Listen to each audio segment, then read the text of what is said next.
Ya.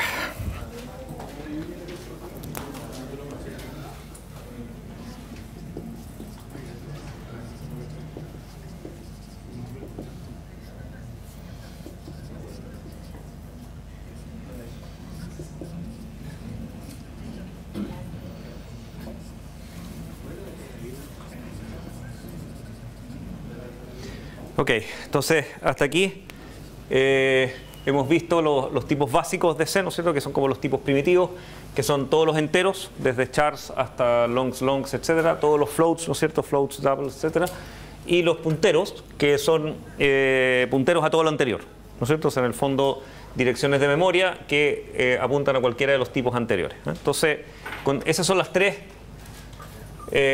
pilares fundamentales, digamos, de la base. Ahora, obviamente, nos falta un poquito de alto nivel, si ustedes quieren, que sería cómo construir cosas más parecidas a un objeto en Java, ¿no es cierto? Más parecidas a una estructura de datos, qué sé yo, árboles, listas, cosas así, ¿eh? Entonces, lo que uno usa es un último elemento que en el fondo se llama un tipo construido, sería como se llamaban antes, digamos, estas cosas, que hoy día son objetos en el fondo, y que en C se llaman structs, ¿eh? Que es una keyword, digamos, que permite introducir un nuevo tipo en el sistema, si ustedes quieren, y que de hecho uno no está forzado a usar punteros a esas cosas, uno puede usarlo como un tipo básico, pero la verdad es que no lo vamos a usar nunca, a alguna gente le gusta un poquito. En general yo recomiendo más bien, si van a usar una estructura, mejor usen punteros de estructuras y organícenla de forma dinámica y qué sé yo, pero existe también la idea de que uno puede tener tipos básicos como estructura. Una estructura es como un objeto en el fondo, o sea, uno en general le dibuja una cajita con elementos y esos elementos tienen nombres y tipos, ¿ya? Entonces es como juntar un montón de cosas. Entonces, por ejemplo, el caso típico sería algo así como qué sé yo, un estudiante, por ejemplo, ¿no es cierto? Y el estudiante tiene cosas como el número de root, ¿no es cierto? Como el nombre y apellido, etcétera. Entonces root podría ser, no sé, un int, si lo quieren representar como un número. Nombre podría ser un char asterisco, ¿no es cierto? Si lo quieren representar como un string. Entonces, en el fondo, son campos que tienen un nombre que ustedes van dándole y un tipo, que por supuesto tiene que ser alguno de los tipos existentes en C, ¿ya? Entonces, la forma de hacer eso en C es con el keyword struct y adentro uno declara todos los campos. A diferencia de cuáles son las grandes diferencias con los objetos de Java, es que no hay métodos asociados, o sea, uno no tiene funciones específicas asociadas a esto, son solo campos, digamos, son solo variables, si ustedes quieren, almacenadas en ellos. Y la otra diferencia, por supuesto, es que no hay ningún chequeo inteligente de tipos, digamos, de que ustedes le estén asignando los valores correctos, de que solo interoperen los tipos correctos con los tipos correctos. Eso se trata de ayudar un poquito, pero la verdad es que nunca confíen en ello, o sea, porque como al final uno maneja típicamente un puntero a esto, la verdad es que un puntero a esto es interoperable con un puntero a cualquier otra cosa, y por lo tanto no hay mucha certeza de que ustedes estén operando los tipos correctos, ¿ya? Así que hay que tener un poquito de cuidado con lo que uno hace. Y por supuesto, en general en C uno opera más bien con estructura, sobre todo en el curso, digamos, vamos a operar con estructuras simples, clásicas, digamos. Entonces uno puede construir cosas como listas, cosas como árboles, ¿no es cierto? Y que este tipo de estructuras, no sé cuánto alcanzaron a ver ustedes en Java de estructuras de datos, pero en el curso o sea, en el primer curso típicamente no mucho, y en el curso de algoritmos y estructura de datos lo vieron con detalle. En el fondo, estas mismas estructuras uno las puede recrear en C a mano, con bastante más trabajo, utilizando en el fondo, lo que uno hace es que en el fondo uno utiliza punteros a estructuras, que es el caso de una lista que sería el inicial, ¿no es cierto? Entonces uno tiene algún campo info aquí que es del tipo que ustedes quieran, digamos, que es el valor que van a poner, y el campo next, que es el puntero al siguiente elemento de estructura, ¿no es cierto? Y finalmente terminado con un puntero nil o null, ¿no es cierto? Eso en C se puede implementar utilizando struct.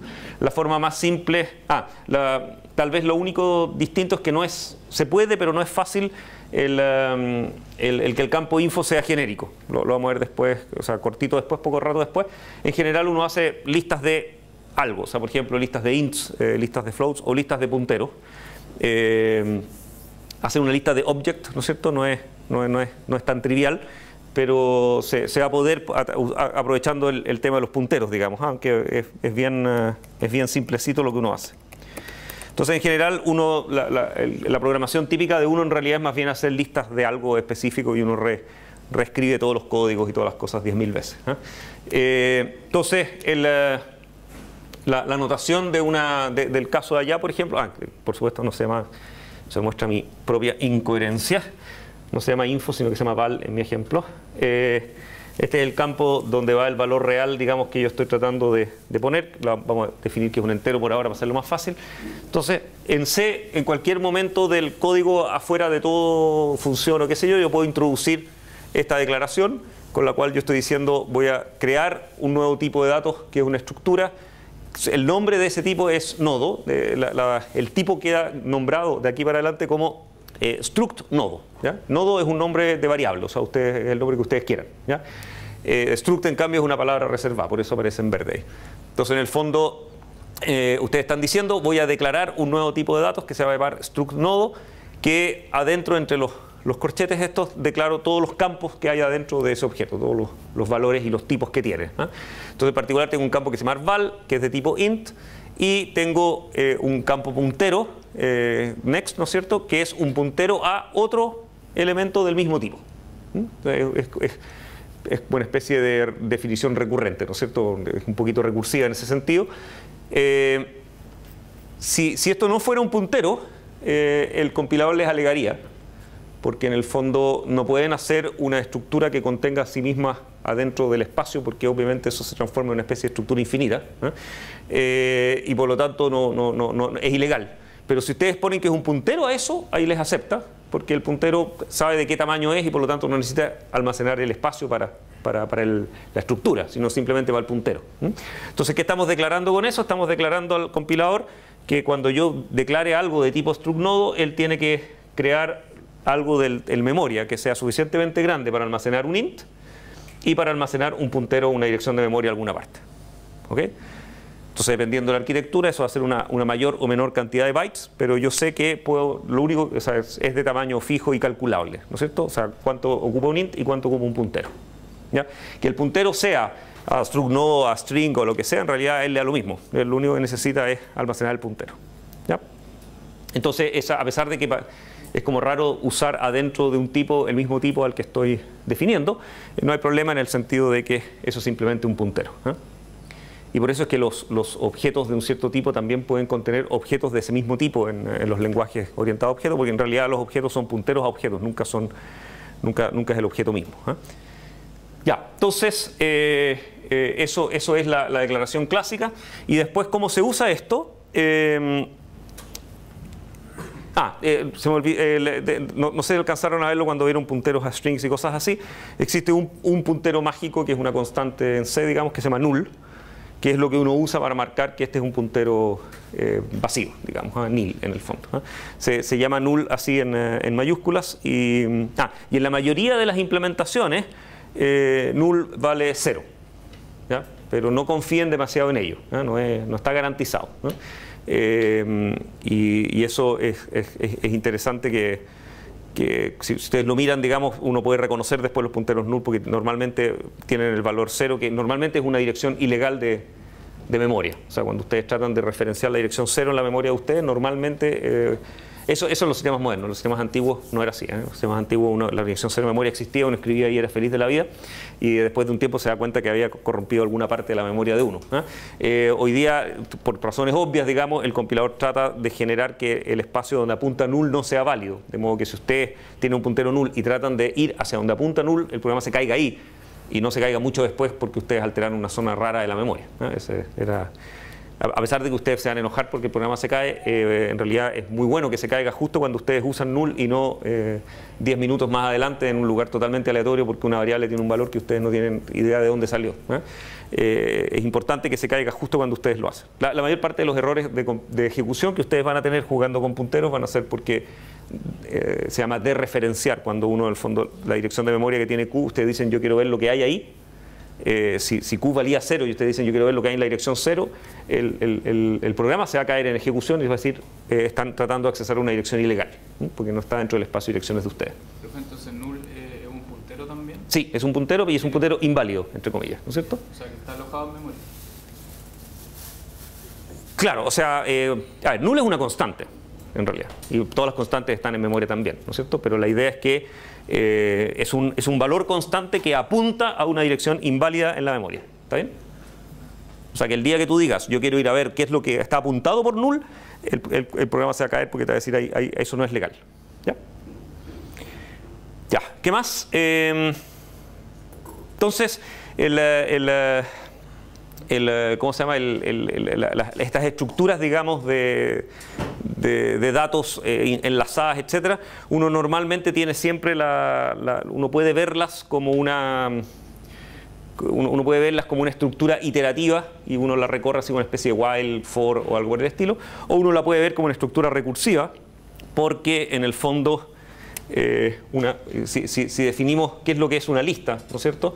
Uno siempre puede decir que una lista es null o es un elemento seguido de una lista, ¿ya? Entonces, en el fondo, uno siempre puede definir el tipo como una especie de recurrencia, ¿ya? Donde en el fondo, en el momento en que lista vale null, termino, y en el momento en que tengo un elemento, puedo trabajar sobre el elemento y después puedo seguir iterando sobre la lista, o sea, es un par, ¿no es cierto? Y por lo tanto yo puedo escribir el código recursivamente, en general la recursión lo vamos a ver en el curso, vamos a usarlo un poco, sobre todo en las estructuras como árboles. La recursión en general es algo que sale difícil mentalmente para la gente, la iteración es como mucho más intuitiva para el programador típico, pero vamos a jugar un poquito a ver las cosas recursivas, porque en algunos casos uno está obligado y en otros casos hay gente que le fascina. A nivel de performance, hoy día los compiladores son tan eficientes que en realidad si ustedes recorren una lista en forma recursiva es casi lo mismo que si ustedes lo hacen iterativo, porque el compilador se da cuenta que lo último que hacen es llamar a la función, y si lo último que hacen es llamar a una función, en realidad no llama a la función, sino que hace un ciclo. O sea, en realidad él pone el mismo código que ustedes habrían programado en forma iterativa, ¿eh? Pero si les gusta la mentalidad recursiva, hoy día casi no hay penalización en performance, ¿eh? Entonces, la idea es que si ustedes quieren, cuando tienen Q, que es un puntero a, o sea, Q es esto, digamos, ¿eh? Q, esto es Q, ¿ok? Entonces, si Q es un puntero a esta estructura, o sea, es un struct no sé qué asterisco, ustedes pueden usar Q flecha val. Flecha es menos mayor, ¿eh? Se lee como flecha, pero en realidad es un guión, que el signo menos en el fondo, seguido del símbolo mayor. Entonces, la idea es que lo vean como una flechita, ¿eh? Entonces, cuando uno dice Q flecha val, eso significa que es la dirección de memoria a la que apunta Q en el campo val. ¿Ok? ¿A dónde apunta Q? Apunta a esta cajita que es una estructura, y si ustedes le dicen val, entonces significa el campo que está en val. Si ustedes dicen Q flecha next en este caso, entonces obtienen un puntero, o sea, ese puntero de ahí, ese es Q flecha next. ¿Ok? Y la notación es, se puede seguir usando, o sea, ustedes pueden decir Q flecha next, y en ese caso es null. ¿Ok?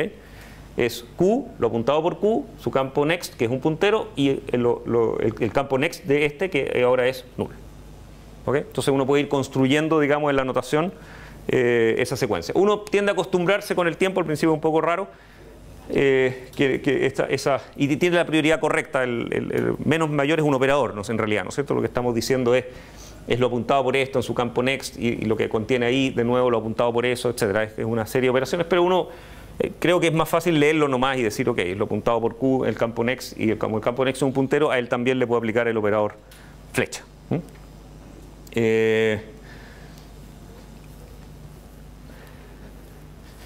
Si Q no fuera un puntero, entonces el compilador les alegaría que flecha no es un operador válido para algo que no es un puntero.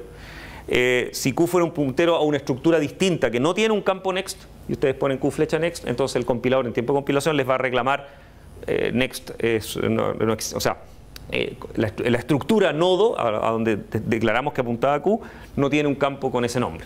¿Okay? Entonces, todas esas cosas se caen en compilación, ¿ya? Si ya compiló, por lo menos significa que la declaración estaba bien, ¿ya? Ojo que no hay demasiada verificación En Java existía una choreza que es muy importante para el lenguaje, de que en runtime, digamos, los punteros saben a lo que apuntan, ¿no? O sea, si ustedes, por ejemplo, crean acá una función que recibe de parámetro un puntero a struct nodo, y por alguna razón en algún lado le pasan un puntero a una cosa que no es compatible con struct nodo, ¿no es cierto? O sea, un objeto de otro tipo, ¿no? Un puntero que no tiene nada que ver, puntero a char, por decirle. En el tiempo de ejecución, Java les reclama y le dice hay un puntero inválido en su ejecución. En C nadie verifica eso. Entonces, si ustedes se equivocan, y es bastante fácil lograrlo, pueden pasarle a printinv un puntero que no es a struct nodo, ¿ya? O sea, ustedes le pasan de argumento un puntero en Q que es un puntero a otra cosa, ¿ya? En ejecución, C no va a verificar nada, ¿ok? O sea, él va a suponer que es struct nodo y va a operarlo como tal, ¿ya? Por lo tanto, es muy fácil que el programa se caiga o retorne valores estúpidos, digamos, porque puede ser que en realidad crea que el campo val está en una posición y en realidad está viendo un objeto que no tiene nada que ver, ¿ya? Entonces hay que asegurarse, y vamos a aprender un poquito cómo, pero les recomiendo harto hacerlo, que cuando el compilador vea esta declaración y después vea la invocación a printinv, él tenga ambas cosas a la vista, o sea, él sepa que la función espera un struct nodo asterisco al mismo tiempo que ustedes la invocan en otra parte, de modo que él pueda verificar que lo que ustedes le están pasando es un struct nodo asterisco, ¿ya? En C yo puedo compilar por separado y puedo no contarle nada, y él va a tratar de deducir más o menos las cosas y va a tratar de ayudarme, pero es mucho mejor darle toda la información para que él verifique lo más posible, ¿ya? Pues vamos a asegurarnos cómo. Ok, entonces en este caso, esta es una función divertida porque son de esas funciones recursivas que uno nunca entiende cuando las lee a la primera, casi parece estúpidamente mala esta función. En el fondo es una función que tira los valores enteros de la lista, pero al revés, ¿ya? O sea, del último hacia el primero. Y para hacer eso lo hace recursivamente, iterativamente es una lata hacerlo, también se puede, pero es una lata. Porque en el fondo hay que ir recordando dónde estoy para poder devolverme, ¿no es cierto? Entonces lo más fácil es hacerlo recursivamente, y entonces lo que uno hace es, ok, si la lista es vacía, no imprimo nada porque no tiene ningún elemento. Si la lista no es vacía, entonces lo primero que hago es llamar a printinv, porque en realidad quiero imprimir el último primero.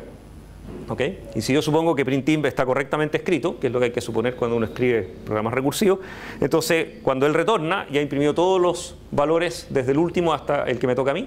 Entonces yo simplemente imprimo el que estoy yo y después retorno, ¿ya? Entonces son esas funciones que para la gente que no está acostumbrada a la recursión, cuando uno lo mira uno dice, no, esa es estupidez, ¿no es cierto? Eso no funciona. Bueno, funciona. Y es un bonito ejemplo, digamos, donde en el fondo primero uso la lista y después uso el elemento de la lista. Y si uno invierte estas dos cosas, obtengo una función que los imprime en orden. O sea, porque imprimo primero y llamo a la función recursiva después. Pero al llamar a la función primero e imprimir después, los pongo patas arriba, digamos. Mira, ya lo había pensado antes porque está puesto ahí en el comentario. Ok. Sí. ¿La flecha es un operador válido solo para punteros que apuntan en estructura? Sí. O sea, si fuera un char asterisco, no puedes, porque Q flecha espera un campo. Entonces Q flecha no significa nada, ahí pones asterisco Q nomás. ¿Profe? Sí.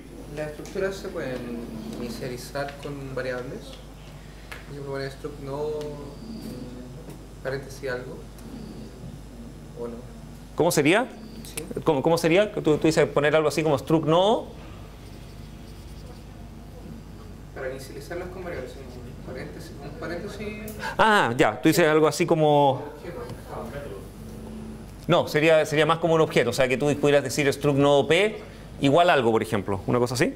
O sea, que tú... Es que yo decía, al definir el struct nodo, ¿sí? en vez de ponerlo así como solo, ponerlo con un paréntesis para poner una variable al inicio. Para una función ponerle variable como... ¿Estás pensando como en una especie de constructor? No. Lo que tú puedes hacer es declarar variables de ese tipo, ¿ya? O sea... Y hay que asignar el valor... Claro, o sea, igual que si fuera un int. Es tan simple como un int. O sea, en el fondo tú puedes decir struct no asterisco p, por ejemplo, y tanto en la declaración como después tú puedes decir P igual algo. ¿Ya? Parecido, en el fondo en Java sería parecido a que tú tuvieras que decir P igual new, ¿no es cierto? Aparte de la declaración. ¿Ya? Y eso se hace, por lo menos para echarlo de haber visto, ¿no es cierto? Se hace usando malloc, digamos. O sea, pidiendo memoria para la estructura. Vamos a ver al tiro cómo se hace para las estructuras, pero en el fondo esto solo declara solo declara el espacio para una variable donde cabe un puntero, nada más. Para poder inicializar el nodo con sus valores, tienes que pedir la memoria y después a mano vas a hacer algo así como p flecha val igual que sea 2, ¿no es cierto? Y p flecha next igual no sé qué. ¿Está bien? O sea, hay que hacerlo. Se puede hacer algo parecido a un constructor, pero en el fondo tú tienes que invocarlo a mano cada vez que. Entonces tú puedes tener una función que se llama algo así como init nodo, y cada vez que quieres una cosa de esas dices p igual init nodo, pero esa función lo que va a hacer es malloc de la inicialización. ¿Te fijas? ¿Está bien? ¿Se puede inicializarla con valores dentro de la estructura? En la declaración hay algunas chorezas que permiten, por ejemplo, yo puedo en algunos casos, no cuando es puntero no, pero cuando es cuando declara la estructura como variable, yo puedo decir struct nodo p igual y poner unos valores, se ponen entre corchetes crespos, esos como los de las llaves esas, y yo puedo poner unos valores iniciales, pero es un estándar medio difuso, ese yo prefiero no usarlo. En general, además que en general vamos a estar usando punteros a estructura, entonces en el fondo vamos a crear el puntero por supuesto lo puedes inicializar a null si quieres, pero no mucho más que eso, y después cada vez que creas y asignas, digamos, ¿no? Eso es como es lo más estándar.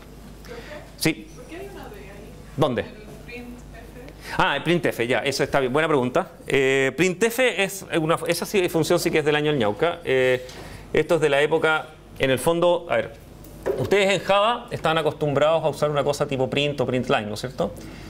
A la cual ustedes le pasan, por ejemplo, un objeto. Y incluso podían hacer cosas como object más, qué sé yo, hola, ¿no es cierto? Y después otra cosa. Y mágicamente el tipo sabía cómo mostrar eso en la pantalla. ¿Por qué sabía hacer eso?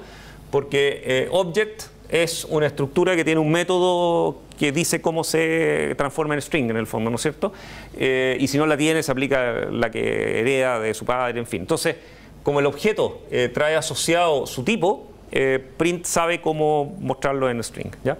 En C yo no tengo esa choreza, o sea, yo lo que tengo son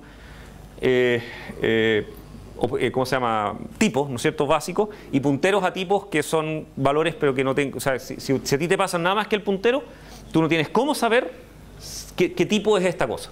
De hecho, hay cero overhead, digamos.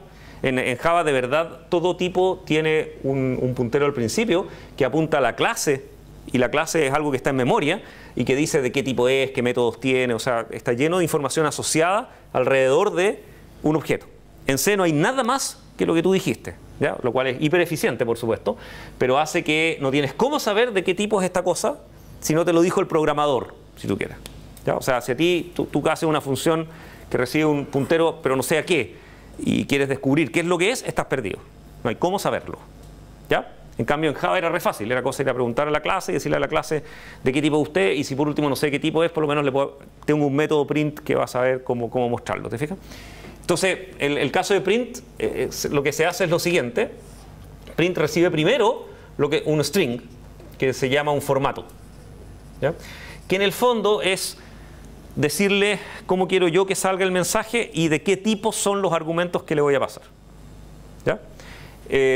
Y entonces el string lleva cosas textuales. Por ejemplo, en el caso de arriba yo podría decir algo así como %d, porque el primero es un entero. Después le puedo decir hola, y después le puedo decir %f, digamos, ¿no? Y acá, después del formato, viene un número variable de argumentos, que es donde la idea es que tantas cosas como % algo hayan acá, debo poner acá, digamos, que son como mis parámetros, para ir insertando en el string, ¿eh? Entonces acá le voy a poner ¿cómo se llama? Mi val, ¿no es cierto? Y de acá podría ser un contador o algo así, ¿ya? Entonces lo que yo le estoy diciendo a printf es, imprímame este string donde los % algo se reemplazan por las cosas que vienen después y son del tipo que yo les estoy diciendo, ¿ya? Entonces acá yo le digo, este de acá es un entero, D es de decimal, porque no solo le estoy diciendo que es un entero, sino que quiero que lo imprima como decimal. Tiene como una doble interpretación semántica el %. En el fondo es qué tipo es y en qué formato quiero que lo imprima. Por ejemplo, los flotantes le puedo decir con cuántos decimales, o sea, que está lleno. Entonces le estoy diciendo, esto es un flotante, pero además quiero que lo muestre de tal forma, ¿ya? Y está, bueno, si ustedes miran printf en el manual del C, digamos, son páginas y páginas y páginas de formatos y cosas. En general vamos a usar cosas simples, pero van a ir apareciendo otras chorezas que uno puede incluir ahí, ¿no? Entonces en este caso de printf, lo que le estoy diciendo es, esto es un entero y quiero que me lo imprima en decimal, ¿ya? Y después del %d, si te fijas, hay un espacio, hay un blanco, ¿ya? De modo que me aparezcan todos uno al lado del otro. Y al final, si uno quiere realmente llamar a printinf y verlo, uno debería hacer un println en el fondo, hacer un fin de línea, lo cual en C, como no existe println propiamente tal, uno puede hacer printf o incluso incluirlo en el formato, si ustedes quieren, de \n, y ese es un char que es newline. Entonces, en vez de println, en el fondo, o sea, esto es parecido a lo que ustedes estaban acostumbrados a hacer, que se llama println, creo que se llama en Java, ¿no? Que en el fondo tira un fin de línea. Ahora, el fin de línea lo pueden incluir acá también, ¿eh? O sea, pueden escribir \n. El backslash, en el fondo, significa que lo que viene al lado es mágico y que va a ocupar un solo carácter, ¿no? Y como siempre en estas tonteras de caracteres mágicos, si quieren escribir un backslash de verdad, escriben \\, y ese es realmente un slash para el otro lado, y es un solo byte. Ok, vamos a ir jugando a ver esas cosas, porque se me había olvidado contarles de printf, y es algo importante. Ya.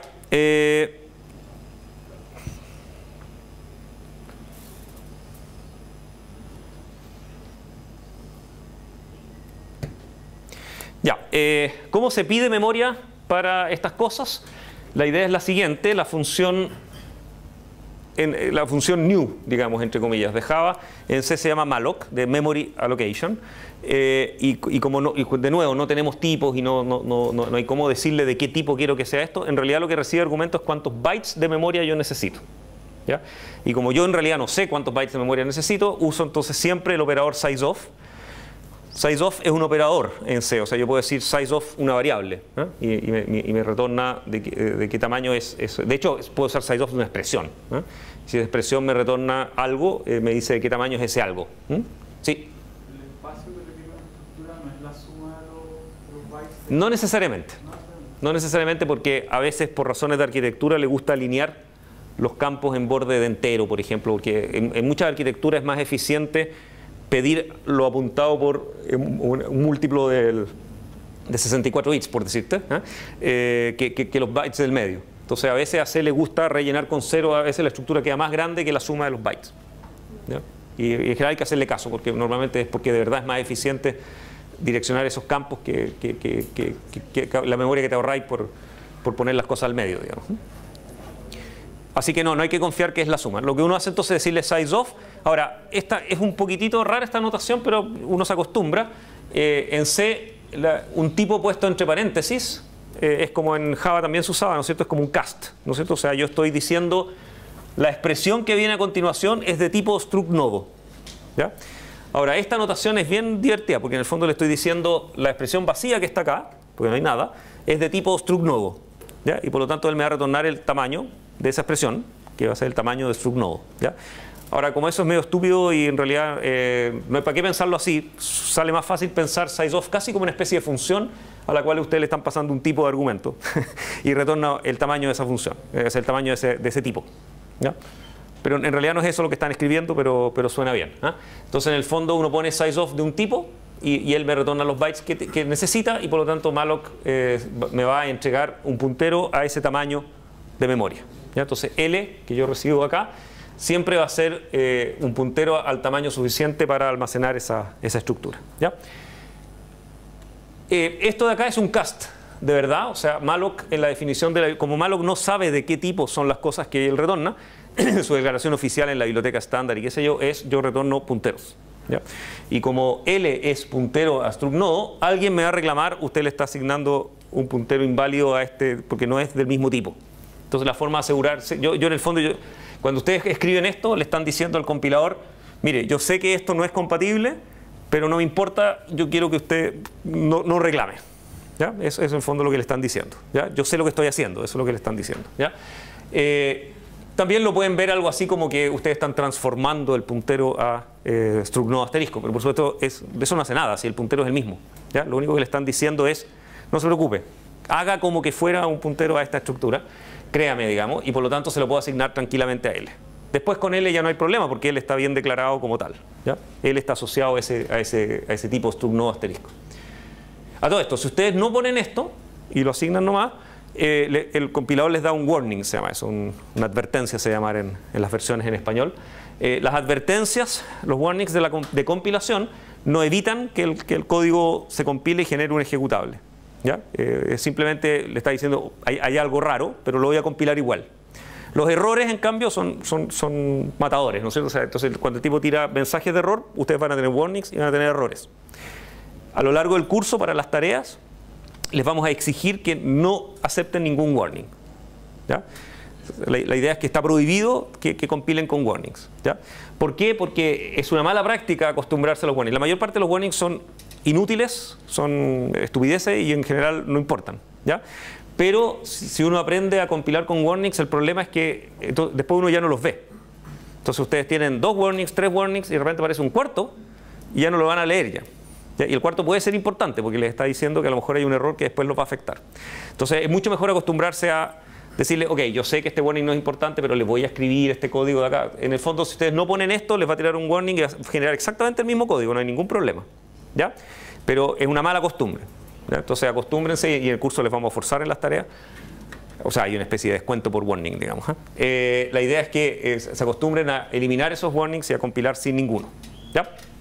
Pero les insisto, en la vida real, digamos, pueden sobrevivir sin problema a los warnings. Ya. Esta función lo que hace ahora es recibir un puntero. Dibujémoslo en alguna parte. Vamos a recibir un puntero a el struct node. Entonces mi función recibe el puntero Q, que se supone que apunta a ese tipo de datos. Siempre tenemos que estar preparados porque la lista Q, digamos, puede ser null y null es válido. O sea, la lista null es una lista válida, es la lista vacía.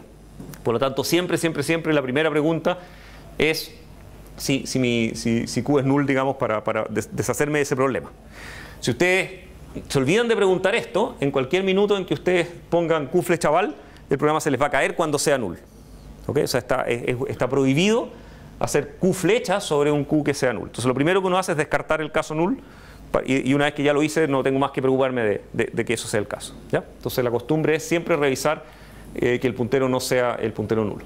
Ok, copy list, la idea entonces es que si yo le paso una lista, acá, la idea es que él me retorne un nuevo puntero, que en este caso se llama L, que sea exactamente la misma lista, pero copiada en memoria a un espacio nuevo. ¿Ya? O sea, si esta era la lista 1, 2, 3, esta va a ser la lista 1, 2, 3, pero es una copia. ¿Ya? Es una copia. Perfecto. Sí. ¿Cuál sería un caso en que L sea igual a null? Porque ahí yo estoy diciendo que L me da ¿Acá? un paso en memoria. ¿Acá? Siempre tienes que considerar la posibilidad de que malloc te retorne null, porque es su forma de fallar. ¿Ya? En el fondo te está diciendo, no tengo más memoria disponible para esto. ¿Ya?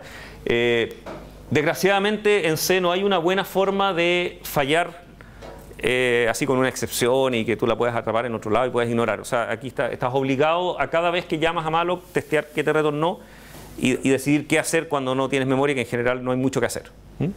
Entonces generalmente si tú estás escribiendo un programa tú, la idea es que si falla tienes un mensaje de error y mueras. ¿Ya? Exit mata la ejecución de tu programa. ¿Y qué pasa con todos los malos que hice anteriormente si no le hice free? Si el programa muere, toda la memoria se libera. Eso está garantizado. ¿Ya? Ahora, el problema de este código es qué pasa si en realidad tú estás creando, no sé, unas funciones de biblioteca para que otros programadores los usen. En general ahí la regla es al revés. Es si falla la memoria, no mates el programa, porque a lo mejor el usuario quiere hacer algo. ¿No es cierto? Ahí más bien tendrías tú que retornar un valor extraño que indique que fallaste. ¿Ya? Entonces, no hay una buena solución al problema de qué hacer, pero siempre considérenlo. O sea, acostúmbrense, es lógico que no les va a fallar nunca, pero si caen en una especie de ciclo infinito, ¿no es cierto?, en un ciclo recursivo pidiendo memoria como loco, eventualmente va a fallar. Entonces es mejor que falle y que ustedes sepan que eso fue lo que pasó a que se les caiga porque en el fondo, si L les retorna null y ustedes no hacen esto, lo que van a hacer es que van a decir L flecha val y se va a caer por dirección inválida de memoria. Y no van a entender cómo, si en realidad viene un malo, ¿cachai? Entonces es mejor morir con un mensaje tuyo, para que tú sepas, digamos, de que eso fue lo que ocurrió. Con los computadores actuales no tendría que estar trabajando con muchos datos para pasar a eso. Sí. La memoria es algo como medio infinito hoy en día. Ahora, por otro lado, los computadores son muy rápidos también, así que si en realidad si está en un ciclo infinito se muere al tiro. O sea, muy rápido tú te comes toda la memoria, pero en tamaños reales, normales, digamos, ni se nota lo que está diciendo, efectivamente. O sea, cantidad de memoria hoy día es realmente enorme, digamos, incluso en un notebook chico, digamos. ¿Sí? ¿Cuál es la diferencia de printf con fprintf y stdr? Ah, buena. Son detalles que siempre se me olvidan. Printf no recibe el standard error y recibe el formato nomás, y después los argumentos, y eso escribe en la salida estándar. ¿Ya? Fprintf, la idea es cuando tú quieres escribir en una salida que no sea la salida estándar. En C existen la salida estándar que se llama standard out, la entrada estándar que se llama standard in, y una tercera que es solo salida para errores, ¿ya? Que se llama stdr. Esa no tiene funciones por default asociadas, si tú quieres, porque podría haber habido una especie de error printf, ¿no es cierto? Entonces tú lo tienes que pasar como argumento explícito. Ahora, eso es una constante, está predeclarada en el gato include ese de stdio.h, por lo tanto siempre funciona. Es buena idea que los mensajes de error, o sea, aquellos mensajes que no son la salida normal de tu programa, vayan a otro lado que la salida estándar. ¿Ya? Porque si no, lo que ocurre es que tú ejecutas, la idea es la siguiente, que si tú ejecutas tu programa, ./p, no sé, lo que sea, digamos. Entonces dices ./p y el tipo se cae, en ese caso te va a decir no mem y tú vas a decir, se cayó el programa, ¿no es cierto? Pero si tú dices ./p mayor un archivo, el tipo se va a morir, va a retornar sin ningún problema y en out va a decir no mem, que probablemente no es lo que tú querías. ¿Te fijas? Entonces, si tú escribes en la salida de errores, la gracia es que aunque tú digas ./p mayor out, la salida de errores sigue estando hacia el terminal donde estás ejecutando. ¿Ok? Entonces logras que en el fondo out quede con lo que haya sido que escribiste y no mem salga en donde estás mirando. ¿Ya? Entonces en general la costumbre, no es obligatorio, pero la costumbre es usen la salida de errores para los errores y eso permite que los estén mirando. A todo esto también se puede redirigir la salida de errores. Si es que, por ejemplo, quieres correr un programa toda la noche y quieres guardar los errores en un archivo para verlos después, también se puede, pero se hace separadamente. Es con la notación ahí es un poco variable según el shell, pero la idea es que se hace mayor otra cosa, digamos, y también se puede redirigir. ¿Pero lo de la derecha, que imprima eso se logra con el Usando standard error, sale porque al redirigir la salida no estás redirigiendo la salida de errores. ¿Está bien? Entonces es súper útil usar, en general para todos los errores, vamos a usar fprintf standard error y para todo lo que va a la salida estándar vamos a usar printf solito. Ahora, el resto, formatos, argumentos y todo funciona exactamente igual. A todo esto también existe un sprintf, que es bien útil, con una S de string al principio, que permite hacer esto mismo pero en un string. Entonces usted le pasan un arreglo, le pasan el formato y le pasan los datos y todo eso lo escribe en un string que queda en memoria. Entonces con el string después ustedes hacen, entonces a veces sirve para, en el fondo cuando ustedes quieren generar un string con algo pero justamente no quieren escribirlo en una salida o en algo así, sino que quieren hacer otra cosa con él, guardarlo en una estructura o qué sé yo, en algunos casos es extremadamente útil. Se llama sprintf y funciona exactamente igual y en vez de standard error aquí le pasan un puntero a un arreglo de chars, digamos, donde va a quedar el resultado. Es también útil. ¿Es como un new string? ¿Cómo él? ¿Como el new string? New string, y tú le dices new string y un valor, ¿o no? No, cualquier cosa y apunta algo a eso y queda como un string con lo que está dentro del new string. Sí, la diferencia es que aquí además tú le vas a poder pasar un string con formato y variables, ¿cachai? Le poner la variable A, la B, la C, ¿cachai? Y él te las va a transformar esas variables en un valor en un valor de caracteres, digamos, y te va a quedar el string con todo eso. Lo imprime y a la vez te lo guarda. No, no lo imprime, solo lo guarda en memoria. Es como aprovechar la misma choreza, pero para guardarlo en memoria en vez de para... ¿ah? Claro, o sea, es un string que queda en memoria nomás, no queda en ninguna otra parte. Ya, entonces, volviendo al tipo este que quería copiar, la idea entonces es que por cada... A ver, si la lista es nula, retorno null y no tengo nada que hacer. ¿Okay? La lista vacía es la lista vacía y o sea, es null nomás, no hay nada que hacer. Si tengo, ya sé que tengo por lo menos un elemento, ¿no es cierto?, en la lista, entonces tengo que copiarlo. Para copiarlo lo que tengo que hacer primero es pedir la memoria para la estructura. Entonces eso es con el malloc de struct node y después tengo que copiar los campos, uno por uno. ¿Ya? Entonces acá lo que hago es decir, ok, L flecha val, el campo val es Q flecha val y L flecha next, ¿qué es lo que es? Es copiar, no puedo hacer L flecha next igual Q flecha next, que es lo que ustedes habrían pensado probablemente, porque en el fondo eso ¿qué es lo que haría? Me crearía este L de acá, esto de acá todavía no existe, esto de acá todavía no existe, y si digo L flecha next igual Q flecha next, entonces quedo apuntando para allá. ¿Ya? Con lo cual no estoy copiando la lista, sino que estoy compartiendo la lista dos veces, lo cual puede ser, es algo legal, y se puede, pero no es lo que estamos pidiendo. ¿Ya? Los punteros son enredados en ese sentido, ¿ya? De que yo puedo lograr el mismo efecto y no es fácil distinguir cuál de las dos versiones son. Un copylist que hace esto, yo después reviso la lista que me retorna y va a estar correcta. ¿Ya? Voy a tener la lista 1, 2 y 3. ¿Se fijan? Solo que el 1 es un nodo nuevo y 2 y 3 son los mismos nodos anteriores. Eso quiere decir que si por alguna razón libero esta lista completa y libero toda la memoria, también se van a liberar los míos y voy a perder en el camino. ¿Ok? Entonces no es eso lo que yo quiero hacer, sino que lo que quiero hacer es que Q flecha next apunte a la nueva lista que voy a seguir construyendo acá. ¿Ok? Por supuesto se puede hacer iterativo también, pero en este caso queda bonito una versión recursiva donde en el fondo lo que hago es volver a llamar a copylist. A copylist le paso la sublista que sigue al siguiente elemento y si esto funciona bien me va a retornar una copia de esa lista y la copia de esa lista yo la enlazo con el nodo que acabo de copiar. ¿Ya? Entonces si copylist es correcta, en el fondo lo que va a ir haciendo es que ahora este tipo de acá, en el fondo Q flecha next va a quedar pendiente, porque como están llamando la función en el orden recursivo, ¿no es cierto? Primero se invoca la función y después se asigna. Entonces en el fondo este de acá no está asignado nada. Al llamar a copylist, ¿qué va a hacer? Me va a hacer una malloc de nuevo, me va a copiar 2 y va a llamar a copylist de nuevo. Y copylist va a llegar acá, va a pedir el valor, va a copiar 3 y ahora va a llamar a copylist de nuevo, copylist de null. ¿Ok? Copylist de null me va a retornar null y yo voy a retornar este puntero a mi llamador que va a asignar eso acá y él va a retornar a su llamador el puntero acá que él lo va a asignar acá. ¿Okay? Y el último en llamar va a retornar L.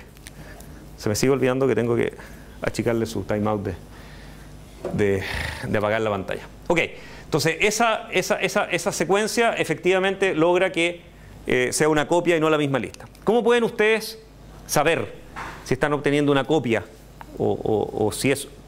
¿Cómo saben ustedes si copylist hace eso o si copylist en realidad hizo return de Q?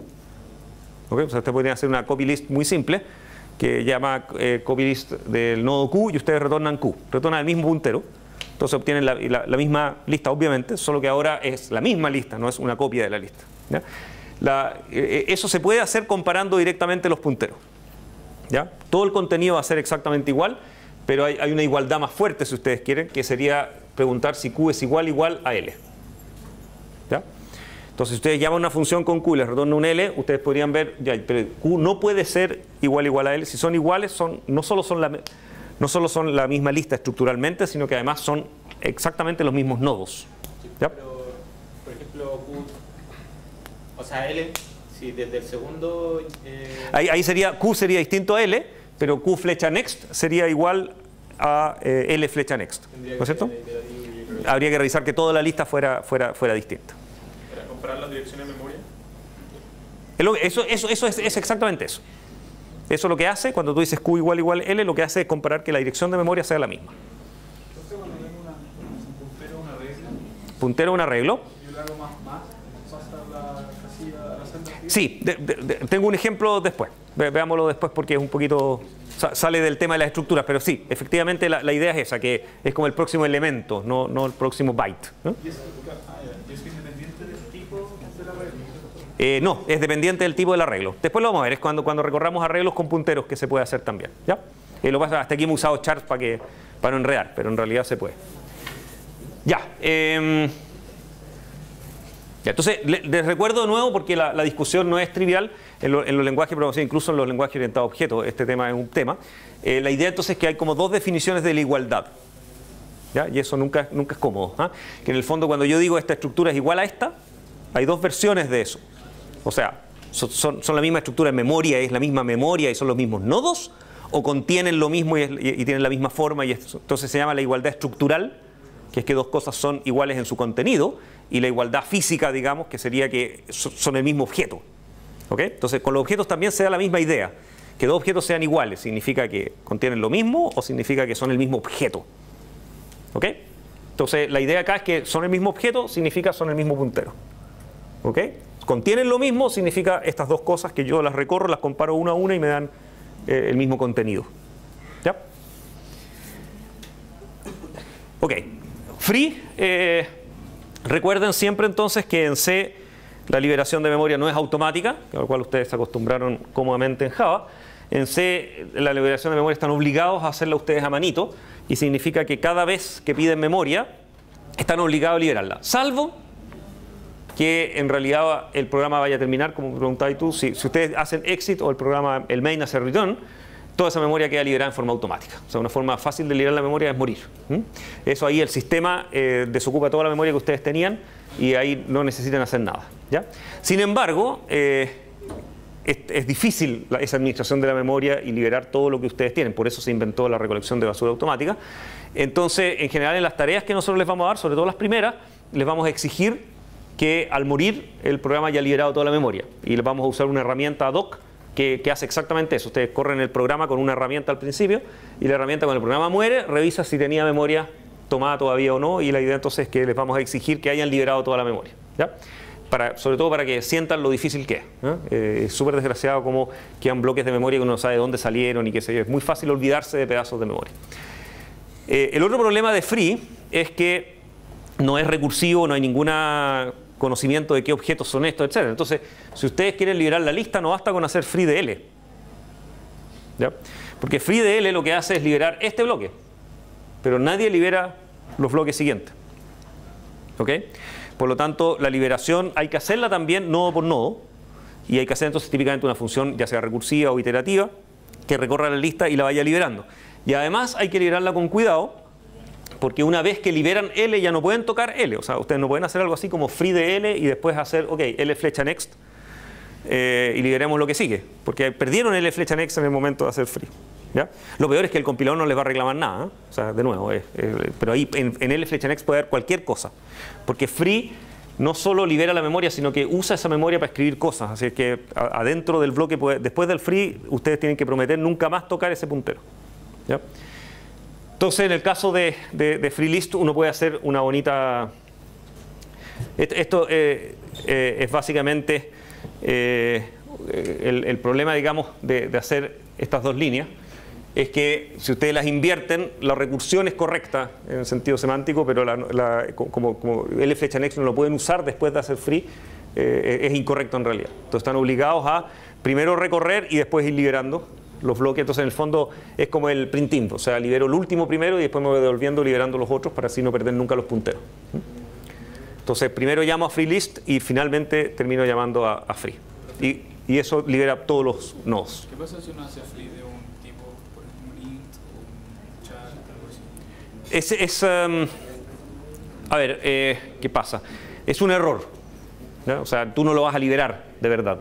O sea, de hecho, una variable no la puedes liberar tampoco, ¿no? Por ejemplo, cuando tú haces free L, estás liberando lo que apunta a L.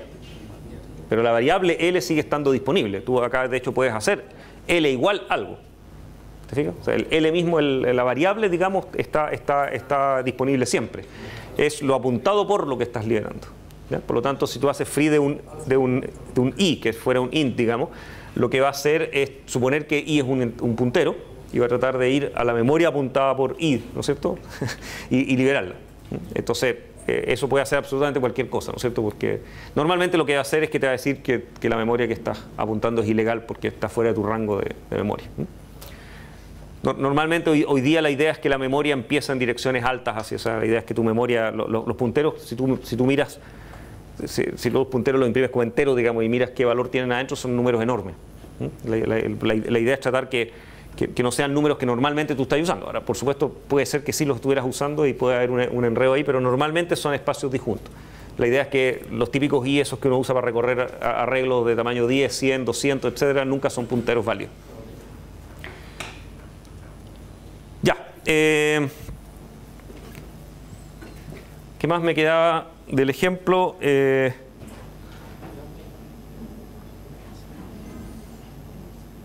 Ya, entonces, básicamente estos son juegos para hacer ejemplos nomás de listas de enteros y construirlas y hacer cosas extrañas con ellas. Entonces, la idea es, por ejemplo, primero construimos una lista de 100 valores. Entonces, lo que hacemos es, esto totalmente iterativo, ¿no es cierto? Entonces, lo que hago es, desde i igual 0 hasta i menor que 100, por cada uno pido memoria para un nodo y supongo que me va a resultar. Y una vez que tengo el nodo, p flecha val lo pongo en i, p flecha next lo pongo en q, donde q es un puntero que voy heredando, digamos, en el camino. Inicialmente es null y después lo que hago con q es que voy dejando el puntero antiguo. Eso hace un efecto bien divertido. Podemos hacer la animación de lo que estamos haciendo. Y la lista siempre parte en Q, ¿no? O sea, la idea es que Q termine siendo el puntero al comienzo de la lista. Entonces, ¿qué es lo que estoy haciendo? Básicamente tengo i igual 0, Q igual null, y digo P ahora apunta a un nodo de la lista. ¿Qué pongo en P flecha val? Pongo 0, que era I, ¿no es cierto? Y después lo que hago es decir Q igual P, entonces ahora, P flecha next igual Q, y Q igual P, entonces ahora Q apunta acá. Pasamos a la próxima iteración. Y ahora tengo I igual 1, y tengo P apuntando a un nuevo nodo en la memoria. ¿Qué es lo que hago en ese nuevo nodo? Le pongo 1, ¿no es cierto? ¿Y ahora qué hago? Ahí en el momento culmine del código. Decimos P flecha next igual Q. ¿Qué significa eso? Significa que P flecha next apunta al elemento anterior que acabamos de crear. ¿Qué hago con Q? Lo muevo de modo que ahora apunta a este de acá. Y paso a la siguiente iteración. ¿Qué es la siguiente iteración? P ahora apunta a un nuevo nodo, i es igual a 2, y ahora entonces seguimos iterando y hacemos 2 y hacemos acá. ¿Ok? Entonces, ¿qué estoy construyendo? Estoy construyendo, y cuando termine el código, digamos, ¿cierto? Q va a terminar apuntando al mismo lugar que P. ¿Y qué voy a obtener? Voy a tener una lista invertida de los números que hicimos. O sea, mi lista va a ser 99, 98, 97 hasta 0. ¿Ya? A pesar de que yo la construí para el otro lado, ¿no es cierto? O sea, yo la construí desde 0 hasta 99, la lista en realidad la voy a obtener patas arriba. Es solo porque es más fácil. Es más difícil construir una lista o sea, de hecho, lo más fácil es, si quieren construir una lista correcta, es más fácil partir de 99 y terminar en 0 y usar ese mismo código. Es más fácil ir construyendo la lista, digamos, porque en el fondo voy generando el enlace hacia lo que ya construí. ¿Ya? Es más difícil el terminar al final y después tener la lista enlazada, es como para el otro lado el esquema. Eso se puede hacer recursivamente, pero era para mostrar que iterativamente también uno puede jugar aquí. Entonces, lo que hago después es simplemente recorrer la lista. Entonces, esto es un típico recorrido. Todas las funciones que vimos antes eran recursivas, ¿no es cierto? Esto es como jugar a cómo se ven las listas iterativamente ahora, o sea, haciendo force, whiles y cosas así.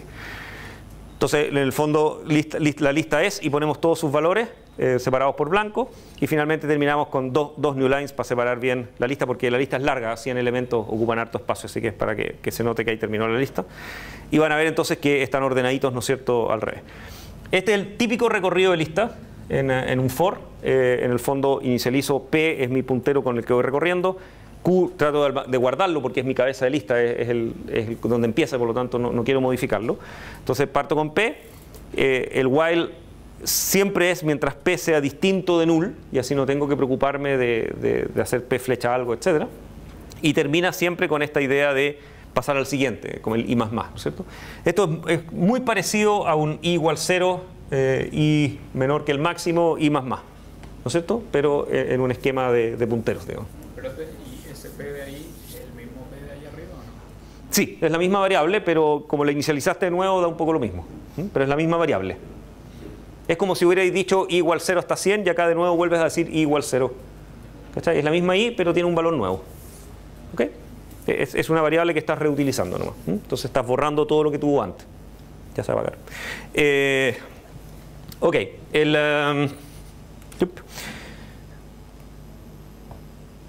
Ya, y en este caso, ¿qué es lo que ponemos adentro del código? En el fondo es como el A sub I habría sido, ¿no es cierto? O sea, como el elemento iésimo del arreglo es P, y P flecha cualquier cosa que haya adentro es el valor de ese elemento. ¿Ya? Entonces, en el fondo, con P voy como manejando el subíndice, si ustedes quieren, de la lista, y en P flecha cosas encuentro los elementos del subíndice donde estoy en este minuto. Entonces esto va a ir escribiendo la lista en orden. Ok, ¿cómo busco un elemento ahora en la lista, por ejemplo? Busquemos el elemento número 10 de la lista. Entonces, la idea es, de nuevo, volver ahí igual 0, ¿no es cierto? O sea, nos olvidamos, ya la imprimimos, entonces ahora partimos de 0. P igual Q, comienzo la lista. Ya, ahora, ojo con la notación, P distinto de null me sirve para asegurarme que no se me hayan acabado los elementos, es como el n menor que el máximo, o sea, I menor que el máximo, perdón. Y después, además de eso, me aseguro que P flecha val no sea el elemento 10, porque la idea es que yo quiero encontrar el elemento número 10, ¿ya? El que adentro dice 10, estoy como buscando un 10 en la lista, ¿ya? Entonces la recorro entera hasta que encuentro un 10. Ya, esto es en C y en Java también, por lo más, pero probablemente a ustedes les dolió menos. Esto es muy importante. En C está garantizado que si ustedes tienen una expresión lógica que tiene un AND al medio, la expresión se evalúa de izquierda a derecha y termina en la primera evaluación que da falso. ¿No es cierto? O sea, y implica que cualquier elemento que sea falso, la expresión completa es falsa. ¿Ok? Entonces se va de izquierda a derecha uno por uno y la primera que da falsa termina y nunca se evalúan las que están más a la derecha. ¿Ya? Porque no es necesario, pero además en este caso no solo no es necesario, sino que sería un error y el programa se caería. Así que se le ocurre evaluar eso cuando P es null. ¿Ok? Entonces ustedes pueden estar tranquilos, está garantizado que cuando P sea null esto va a salir y esto de acá nunca va a intentar ser evaluado. ¿Ok? Entonces, si yo lo pongo al revés, eventualmente podría... Ahí se cae. Claro, eso es un error, porque si fuera que 10 no forma parte del arreglo, se va a caer. ¿Cachai? Ahora, el OR funciona igual, pero al revés. O sea, en el caso de que si estos fueran OR, puras operaciones OR en secuencia, es lo mismo. O sea, en el fondo la primera verdadera, OR retorna true y deja de evaluar las que siguen. ¿Okay? Eso se usa menos, pero a veces es importante. En el caso del AND es muy, muy importante porque se usa justamente para estas expresiones lógicas donde yo tengo que garantizar. Entonces siempre pongo primero la condición grave y esta de acá puedo estar tranquilo que no se evalúan nunca. ¿Ya? Punto y coma dentro del for es porque en realidad ya escribí todo lo que tenía que hacer y no tengo nada que hacer. ¿Ya? Esto es un statement vacío. De hecho, ese punto y coma podría ir aquí. ¿Ya? Pero yo lo encuentro una pésima idea escribirlo al final, porque uno está tan acostumbrado a ver líneas terminadas en punto y coma que uno en general no los lee. Entonces voy a leer, no voy a ver el punto y coma y voy a buscar aquí dónde está el código que está dentro del for y me voy a enredar entero. Entonces queda mejor poner el punto y coma ahí al medio diciendo es una línea vacía. ¿Ya? Solo por legibilidad. Ya. Ok. Una vez que encuentro un elemento, o sea, aquí ¿qué es lo que hice? Recorrí la lista hasta que encontré el elemento 10. ¿Ya? Entonces supongamos que ¿Cómo hacemos eso?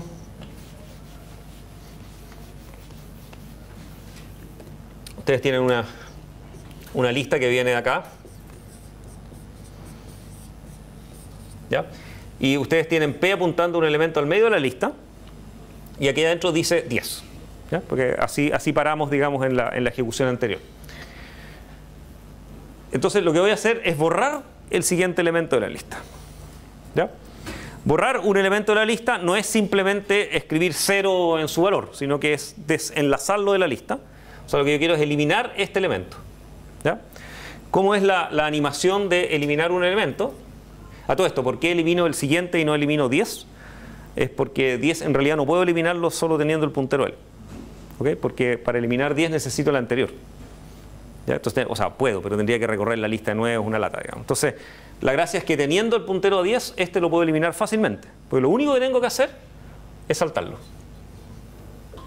¿Ya? O sea, borro este puntero y lo transformo en este otro puntero y automáticamente este elemento ya no está más en la lista enlazada, sin haberlo tocado siquiera. Está en memoria, tiene sus valores adentro, dice 9 y dice el puntero para allá, pero ya no lo voy a encontrar nunca más en mi lista. ¿No sería mejor liberar la memoria? Por supuesto, pero aunque no la liberes, ya no está en la lista. ¿Ok? Es ineficiente, está en memoria, todo lo que tú quieras, pero en realidad ya no está en tu lista enlazada. ¿Ya? O sea, en realidad basta con una instrucción, basta con decir borrar ese puntero para que ese elemento ya no esté más. ¿Ya?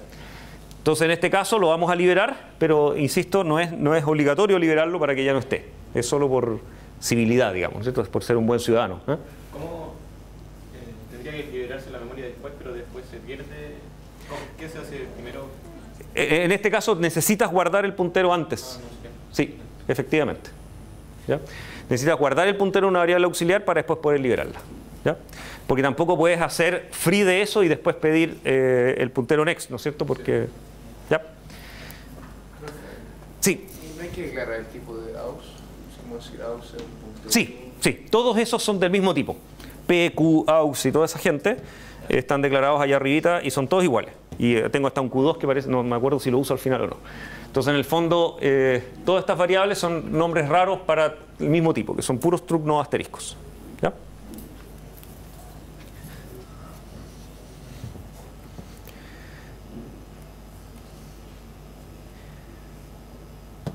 Ya, entonces, ¿cómo borro? Y olvídense del free, digamos, que eso lo único que hace es liberar la memoria. Lo único importante es que borrar es muy simple. O sea, yo podría no tener ninguna de esas dos líneas, igual se borraría. En el fondo, teniendo P, lo que hago es decir, P flecha next, P apunta a 10, ¿no es cierto? Entonces, P flecha next, o sea, el siguiente después de 10, en realidad lo que voy a hacer es copiar P flecha next, flecha next. ¿Ya? Entonces, voy al next de ahora, que era el 9, al next de ese, que era el 8, y a ese lo asigno al P flecha next. Es como que me saltara uno, ¿no es cierto? Es como si estuviera comprimiendo en uno los slots. Después de eso, mi lista ya no contiene más el número 9. ¿Ya? Entonces, lo que vamos a hacer es recorrerla de nuevo. Y vamos a ver que efectivamente no esté el 9 entre los elementos de que va a mostrar. Entonces tiene un elemento menos la lista.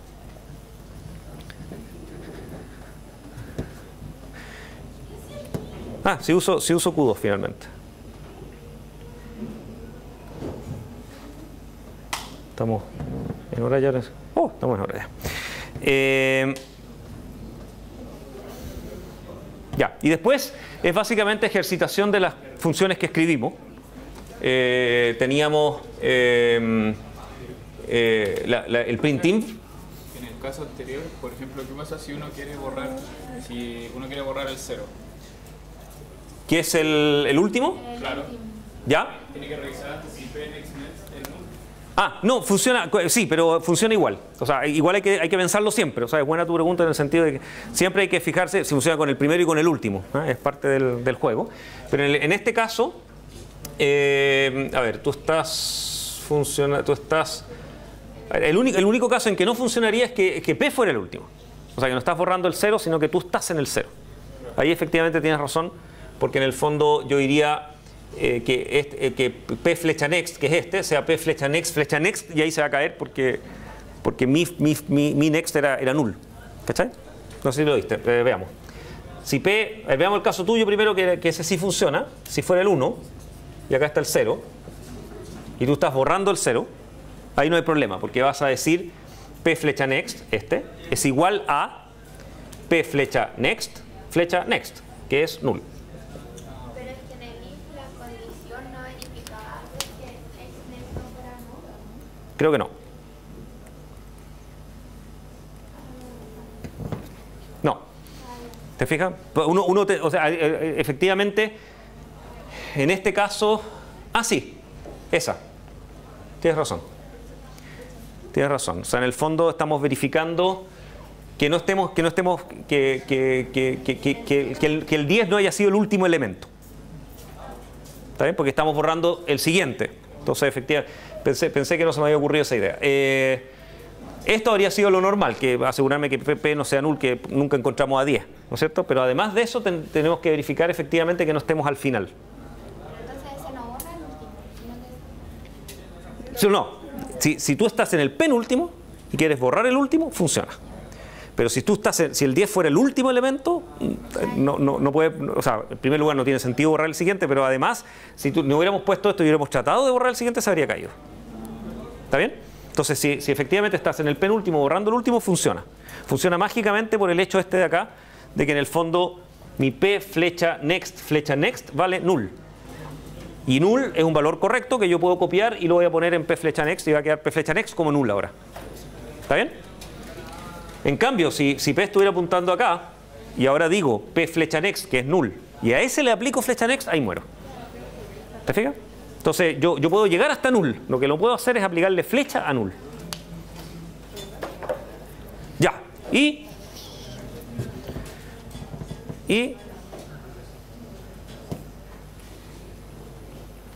ok, y después lo único, el resto del código se los puedo dejar de tarea que lo ejecuten en sus casas y jueguen a ejecutarlo, pero efectivamente hace lo que tiene que hacer.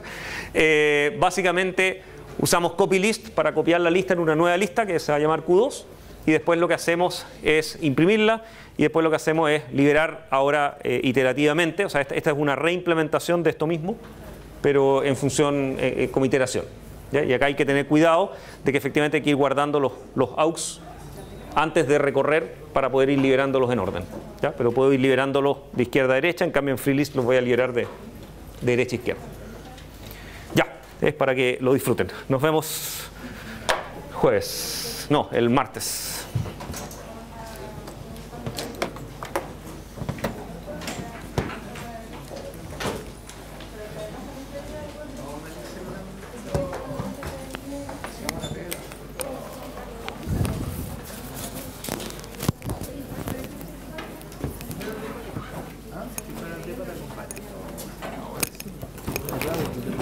Claro.